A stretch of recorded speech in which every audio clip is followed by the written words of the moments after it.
আমার বুকের ব্যথা, আমার গাড়ি চালাই একটা রিক্সা, আমার মারার ওর কারণটা কি? রায় শেষে আবার আমার বাবাকে মারধর করে, আমাকে মারধর করে। প্রধানমন্ত্রীর কাছে এটা বিশেষ চাই। আমার জনি সুমন মারধর করে, আমার ছেলের কাছে চাঁদা চা, এটা চাঁদা না দেওয়াতে আমার মারধর করে, অনেক মারধর করে। মারধর করার পরে আমি ছেলেরে বলি আমার তো এরা মারছে, তোমার ঘরে লেগে আমি তো মার খাম বুড়া বসে, আমি হাটে রুগী। পরে আমার ছেলে থানায় যায়, পড়াশোনা যাওয়ার পরে ওখানে আন্দরে ঘরের টরে তুলে খেয়ে আসছে, পড়াশোনা চলে আসে।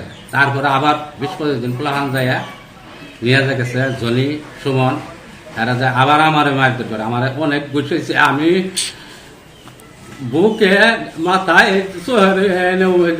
ঘুষের দাগ আছে, হ্যাঁ, অনেক মারধর করছে। কিন্তু আপনাদের কাছে আমি বিচার চাই, প্রধানমন্ত্রীর কাছে বিচার চাই, আমি প্রশাসনের কাছে বিচার চাই। আমি সত্য বিচার যেন আমি পাই, আপনাদের কাছে এই প্রত্যাশাই করি। আমি একটা নিরহ লোক, আমার এই অবস্থা করছে। আমি 3 দিন ধরে পুয়ার তো বাইরে যাই না, আমি ব্যাংক গাড়ি চালাই, রিক্সা চালাই, হ্যাঁ। আমি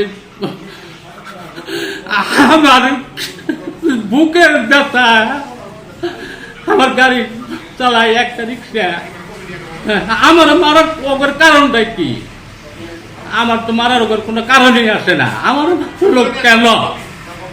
আমি প্রধানমন্ত্রীর কাছে বিচার চাই, পড়াশোনার কাছে বিচার চাই। পড়াশোনা যাওয়ার পরে আমার আবার মারে। আমার একটা ওয়ার্কশপ আছে, গ্যারেজ, ওইখান থেকে কামাই করে রুজি করে সংসার চালাই। হঠাৎ করে জনি আর সুমন নামে সন্ত্রাসী আমার কাছে 5 লক্ষ টাকা চাঁদা দাবি করে। আমি চাঁদা না দিয়ে আমার বাবাকে ধরে মারধর করে, অনেক মারধর করে। আমার বাবা হাটের রুগী, মারধর করে। তখন আমি থানায় যাই, সেরে পুলিশ নিয়ে আসি। পুলিশ নিয়ে আসার পরে পুলিশ আমাকে বাসায় রেখে যায়। রেখে যাওয়ার পরে পুলিশ যখন চলে যায়, তখন আবার ওরা আসে, 20-25 জন আসে। আইসা সেরা সবার নাম আমি জানি না, খালি 2 জনের নাম জানি, সুমন আর হলো জনি। ওরা আইসা সেরা আবার আমার বাবাকে মারধর করে, আমাকে মারধর করে, আর আমার আম্মাকে মারধর করছে।